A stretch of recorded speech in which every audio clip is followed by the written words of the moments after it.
One of our exports, Ayanna Presley, attended Francis Parker High School. Now she's a congresswoman from Massachusetts, just like the mayor of Boston, Barrington High School. Yeah. Now she's effectively a socialist Spice Girl who's the mayor of Boston by way of Barrington High School and then Harvard. Doing a great job distributing the leftist diaspora from Chicago. So she took to the House floor, did Ayanna Presley, because she has beef with Walgreens. Apparently they've closed a store or two in her district, and you know why they did it? Oh, because of crime. No, because they're racist. Oh, Mr. Speaker, right. Walgreens is planning to close yet another pharmacy in the Massachusetts 7th, this time on Warren Street in Roxbury, a community that is 85% Black and Latino. This closure is a part of a larger trend of abandoning low-income communities like the previous closures in Mattapan and Hyde Park, both in the Massachusetts 7th. When a Walgreens leaves a neighborhood, they disrupt the entire community, and they take with them baby formula, diapers, asthma inhalers, life-saving medications, and of course, jobs. These closures are not arbitrary and they are not innocent. They are life-threatening acts of racial and economic discrimination. That is why I joined with Senator Markey and Warren to demand answers from Walgreens CEO. Why was there no community input, no adequate notice to customers, and no transition resources to prevent gaps in health care? Shame on you, Walgreens. Having a website with talking points about health equity and underserved communities is not enough. Walgreens is a multi-billion-dollar corporation that needs to put their money where their mouth is and stop divesting from Black and brown communities. Yeah. How about there that? You go. Yeah. How about, hey, Walgreens execs, how you like the people you align with all your health equity babble? Because Ayanna Presley and Senator Krakajuia and Markey, they got your back, right? Yeah, you're allowed to close your business. Well, you're allowed to close your business when we say you can close your business, and if you don't, basically distribute some cash to make people temporarily whole. I don't know what she wants exactly, including here the politicians, make them look good. Got to give us something. Got to extort your way out of business in our district. If you don't do that, then we're going to hold you up as racists and bigots and so forth. I mean, Whole Foods closed in Inglewood. Are they racist? According to Ayanna Presley, probably they are. Yeah. How do you like that?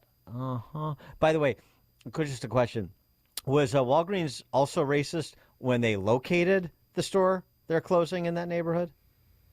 Or they just became racist when they decided to close it because it didn't make economic sense to keep it open? I mean, does she know Walgreens is a for-profit company? I mean, it's not a charity. For more on this and other topics economic, we're pleased to be joined by the capitalist pig, Jonathan Hoenig.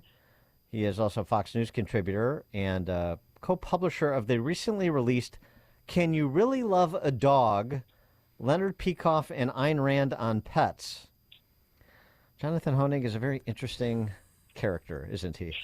Capitalist big Jonathan Hoenig, you're on. Thanks for joining us again. Appreciate it. Great to be with you, Dan. I'm freaking offended by that. I mean, to call an organization racist like that, I mean, that's a really serious, I think, disgusting accusation, especially, Amy, as you said. I mean, look, they are closing these stores. Companies are closing stores because they are unprofitable and because the areas are ridden with crime. How can they expect them to stay open, to be burglarized, week after week after week? And, the politicians, instead of haranguing Walgreens, maybe they should work on fixing the crime that's prompting so many of these businesses to leave. It's not even safe for the employees. She's harping about, people are left unemployed. Those employees weren't safe working at those stores. Yeah, I mean, really tremendously offensive. And, of course, talk about having an impact on jobs, having an impact on real estate values. Look, we've seen this death spiral in San Francisco, which is basically empty. If you've walked through downtown Chicago, it's increasingly empty. And, this is not a result of greedy corporate businesses. They're the ones who want to open up on these avenues and boulevards across the country and in major cities. The leftist policies that are driving up the crime and driving out not just the businesses, but the affluent Americans and the affluent citizens who live and work there. UPS announced they're laying off 12,000 people. This was after, just a few months removed from the headlines about the union negotiated better pay and hours, and after a tough, protracted negotiation, another union victory. And then you turn around, okay, well, here's your union victory. Now we got $1 billion from our bottom line, so that means 12,000 people go. PayPal is also cutting 10% of its workforce, I saw. So as we were talking about with Steve Moore yesterday, that's all good news to Jay Powell, because isn't that what Jay Powell wanted? We need to see 5-6 million Americans put out of work so we get inflation down. Well, Dan, he wants to see inflation down, and his goal is 2%. But you're absolutely spot on that what we're seeing more and more is exactly that, pretty significant job losses. And it's not just some of those companies and UPS and also a lot of the high-tech companies that are shedding jobs. It's just the economy writ large. Interesting number out yesterday, what they call private payroll growth. The market had expected 158 new thousands added. Jobs added, only about 100,000 new jobs added in the first month of 2024. So, one of the two things holding up the economy for basically years now has been consumer spending and jobs. And given the record amount of debt now being held by Americans and the slowing job market, there's indications that the economy writ large is really starting to fade. Speaking of unions, I just have to get this story in because it's just so much fun. Gregory Pratt, who fundraises from the people that he covers, but that's not a violation of journalistic ethics anymore. This is a historic day. The Chicago Tribune newsroom is walking out on strike for 24 hours because they've been trying to fight for a fair contract. The Guild to the Chicago Tribune has been trying to fight for a fair contract since 2018, blah, blah, blah. And Gregory Pratt posts on Twitter, "Don't read the paper or website tomorrow." Well, I haven't read it for years, but now I'm going to read it today. Yeah, now I see a spike in readership for the Chicago Tribune. They already put out a Chicago Tribune blast, though. When they're saying don't read it, because they send a blast out every day. They put it out. I thought they were going to not put it out today. Yeah, okay. But these journalists, this is great. The union and boy, Alden might be rethinking their acquisition, and they're going to rally at 560 West Grand this morning too. Boy, a rally of journalists. I can't wait to see the groundswell of support to rally with the Chicago Tribune Guild members. Jonathan, unionization just generally, and please feel free to pile on with the ridicule. Well, Dan, look, the irony is unionization is down. It's actually down. Unions had a lot of so-called victories last year. I don't know what kind of a victory it is if people end up, as you're pointing out, losing their job. But the unions had some victories last year. At the same time, union membership is near an all-time low in this country. More and more Americans realize that long-term union membership does not benefit them, whether it's the automakers, whether it's the airlines, and certainly the public sector education sector. It's been harder and harder the more unions have got involved. In fact, that's the only place that union membership, Dan and Amy, is growing within the public sector, and that's what really worries me long-term. We're seeing the pension prices pile up. We're seeing the obligations for municipal governments pile up, and a lot of it has to do with unreasonable contracts brought on by public sector unions. So I want to go back to just Jay Powell for just a second, because we sort of dancing around it, but I want to get your reaction to the market's reaction to him essentially saying we're not going to be ready to start cutting rates in March as people had hoped, and what that portends for the next couple of quarters. Yeah, well, Dan, I have to say I've been wrong about the economy. I've been very nervous, given so many of the economic indicators, and the economy has been relatively strong. But look, you have to look at the long term when it comes to these things. And even back to the 1970s, Gerald Ford thought that they had inflation licked back in 1974, 1975. Of course, under Carter, it roared up again pretty dramatically and really didn't start coming down back until the early part of the early 1980s. So I think Powell is right to be on guard with inflation. the truth is that the average American, Dan and Amy, which is the economy. We talk about the economy like it's some spreadsheet out there. This is average everyday Americans. More and more, the job market is getting scarce. And simply the fact that numbers coming down, Dan, isn't being reflected in everyday Americans' lives. We're still spending on average about $10,000 to $12,000 more a year on just the everyday costs of goods and services that we did 2 years ago. That's real money for Americans who might only make $50,000 or $60,000. So have we avoided a recession? I don't think TBD. so. I mean, for one thing, Amy, the average American has been in a recession. Even though that they haven't called it in Washington, D.C., we've got a record number of what they call hardship withdrawals from people's 401ks. So record debt, record hardship withdrawals. Americans are hurting. I'm glad the president's taking a victory lap, but I worry about the next couple of years, given the amount of spending and the amount of economic damage that's already been done. Well, we've spent a lot of time over the last several months talking about food prices, the price at the pump. You just mentioned goods and services. How about your cost of living in terms of your home and rents in terms of the trying to finance the spike in rents in this country? Yeah, it's pretty incredible, Dan. There was a stat out this week, actually. Half of renters in the United States now can't afford. They cannot afford to pay their rent. Rents have been surging. The average median rent is about $1,700 and $1,713. It's down about $400 from November, but it's still up 22% from just 2 years ago. So you've got record home prices, which is good for those who own, but at the same time, record rent prices.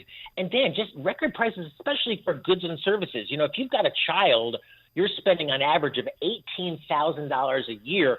Some Americans, about a quarter, are spending over $36,000 a year. You could basically get a college degree for that amount. So you've got so many of those household expenses, despite the fact that maybe your eggs and butter are coming down, continue to climb. All right, I have to ask you about this new book. Yes. Essentially the objectivist perspective on pet ownership, which I'm intrigued by. So the book is "Can You Really Love a Dog?" Leonard Peikoff and Ayn Rand on pets, and the intro is by you.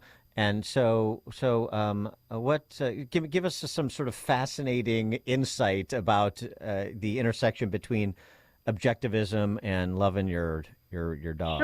Sure, Dan. Look, the fascinating thing is year after year, every year, our love with our pets, continues seemingly to grow. And you see that by spending on pets. No matter what the economy, Americans spend more and more on their pets every year, and pets become a bigger and bigger part of our lives.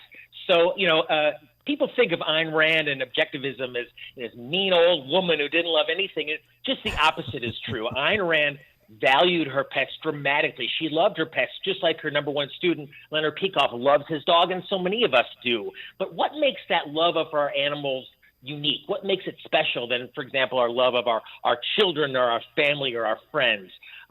So this book delves into that, the philosophical genesis, if you will, of our relationship and our love with animals. So whether you've got a dog, a cat, or thinking about getting one, this is going to be a book that's going to strengthen your relationship. Can You Really Love a Dog? Leonard Peikoff and Ayn Rand on pets. It's at Amazon.com. Do you have a dog? Yeah. I have a dog I love very much.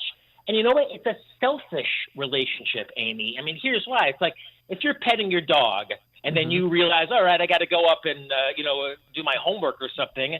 The dog doesn't hold it against you. The dog says, all right, that's it. No hard feeling. We have this wonderfully selfish relationship with our animals. They tell you what they want. We tell them what we want, and we love them even more. Everything I is disagree. everything is analyzed through objectivism. I love it. See, you see what he did there, Amy? He just worked in Ayn Rand's virtue of selfishness into the discussion about can you really love a dog? Would you want a dog that said, look, I really don't feel like being pet right now, but God, I'm going to come over. No, you want a dog that loves you for who you are, and our animals really do. Your animals don't love you just because you feed them. They love you for the unique language you speak, the unique games that you play, that we develop a really unusual relationship that's different from anyone else in our family. So can you really love a dog? We answer that question in the book. I got to tell you, but your dogs let you know if they want something. And if I'm on my phone, Big Bubba Bear will paw my hand until I put that phone down and give him loving with both hands. Isn't it weird? Oh, yeah. That's why you need to have a tranquilizer gun at the ready. Stop it, Dan. Well, I'm going to ask you, Amy, if one of the questions we ask in the book is that they call the trolley problem or the trolley issue. I mean, if you saw your dog was drowning and a stranger was drowning, look, we're talking about a human being here and your dog. Who would you save if you could only save one? Not hard. Come on. Not easy. No, I mean, don't that's make me easy. go on record, but that's a difficult decision to make. Yeah, I mean, and most people would say exactly that. If a human being, if a stranger, maybe perhaps if a child was drowning and their dog, they'd save their dogs. It says so much about the really true, valuable relationships we have with them. I'd save my children first. Well, that's wonderful. So with respect to Rand, let me guess the pets that Ayn Rand owned. Oh boy. She owned cockatiel, and I'm gonna. He hasn't read the book yet because it's still on his desk at work. I'm gonna say ferrets. No, she was a cat. Of she course loved. she was. Of course she was. In fact, Dan, there was a special on in the early 1970s with a character, kind of a Carol Baskin, who lived out in the forest or lived out in the rural area with a bunch of cats. And Ayn Rand turned to an associate and said, if I wasn't a philosopher living in the city, that would be me right now. And we've all had that, those of us who are pet lovers think, oh, I'd love to live on a farm with, 3 or 4 or 5 big dogs. So, Rand loved her pets. And in fact, there's a scene in the book that, tells out what happens when her beloved cat was dying. And she looks to the vet and she says, doctor, why me? Why my cat? We've all had that experience, even if you're a world-renowned philosopher. So it makes that relationship we have with our pets so important. And that's what Can You Really Love a Dog is about. All right. The closest that an objectivist will come to sentimentality. Jonathan Hoenig, founding member of the Capitalist Big Hedge Fund, Fox News contributor, co-publisher of the recently released Can You Really Love a Dog? Leonard Peikoff and Ayn Rand on pets. Cap Pig, Jonathan Hoenig, thank you. Thanks. All right, be well. You too, and he joined us on our turnkey.pro answer line. Connect with Dan and Amy on the AM 560 The Answer mobile app. Just text the word app to 64636 to download the app today. Signature Bank is Chicago's fastest growing independently owned business bank. It's a bank where relationships still matter. Signature Bank knows your name and your story. I'm Dan Proft, and I know this because Signature Bank is my business bank. I'm Larry